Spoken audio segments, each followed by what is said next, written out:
Hi, my name is Zornitza, and I'm the founder and CEO of BSPK, a venture-backed company in the San Francisco Bay Area. BSPK provides a solution for salespeople to help them convert and retain their customers and to personalize the sale.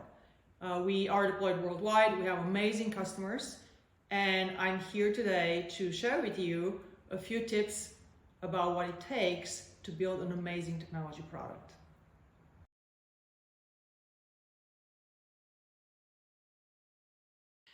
To build a great technology product, you need to know and understand your target market. And the way to get there is to really know the customer. In fact, as a founder of a technology company, the most valuable thing is to be that customer. And I'll give you an example. When I started BSPK, I was really inspired by a great salesperson who reached out to me and engaged me with visual images of products that I was interested in. He was polite, he was friendly, he was human. And that was what really converted me to think to myself, why doesn't every salesperson do this? Because as consumers, as customers, that's what we want. We want to be recognized, we want to be known, and we really want to have a great, memorable experience. And for me, that was inspiration to build a great product because I could put myself in the shoes of the customer. I could think about what is engaging, and then what is the problem set for the salesperson trying to get to me. And that is how BSPK was born, and that is how it evolved into the product that we are today that salespeople love to use.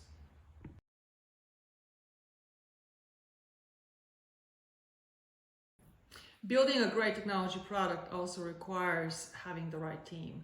The right team for building from scratch is really a group of people who are passionate to solve a problem. They are eager to really understand the customer experience, think through the customer experience, and to try and iterate until they get it right. Building a product from scratch is very different from building a product or iterating on a product that already exists. And it is different because most of the time you're really testing a hypothesis. You think there's something that your customers want or need, and you're testing to see if you can get there. It's like diving in a pool and trying to perfect your dive. And the feeling of getting it right is the same feeling of getting it right when you finally have that perfect dive. And so having those people who have the right passion, the right skills, the motivation, and the ability to recover fast from mistakes is absolutely essential in building a new technology product.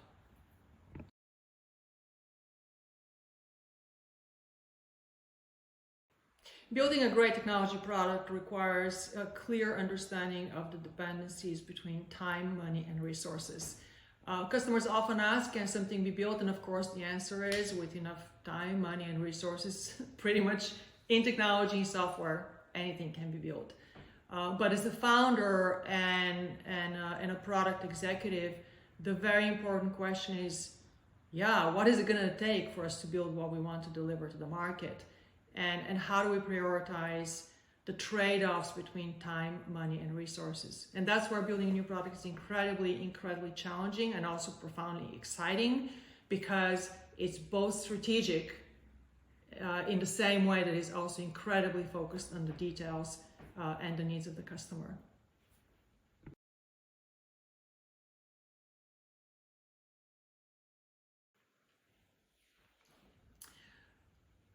Building the best technology product also requires having a great process. And a great process at a young company needs to be flexible. And so a lot has been said about agile versus waterfall.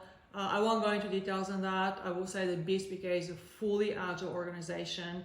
And where agile helps a young company is that it gives you that flexibility to iterate, to improve, to test, to prioritize. The biggest benefit of agile is that breaking things down into iterative steps allows accurate prioritization. The even more important aspect of your process is how you think about MVP. MVP stands for minimum viable product. And unfortunately, very often people think that because it's minimum, it can be crappy. And there is nothing that's more wrong than that, because MVP is really the minimum required for you to have a valid market test. And sometimes that can be a very expensive and very time-consuming project, depending on what you're building and what your market is. And there is no cutting corners, because you're trying to have the most accurate prediction of your success. Will people want to buy, or do they need to buy your product? And to have that valid test, your first version of whatever you're building has to be great. It's minimal in the sense that you're only taking the most essential needs and capabilities and addressing those, but it has to be great. And that is how you actually end up with a valid outcome of having a market test. So I can't emphasize how important that is.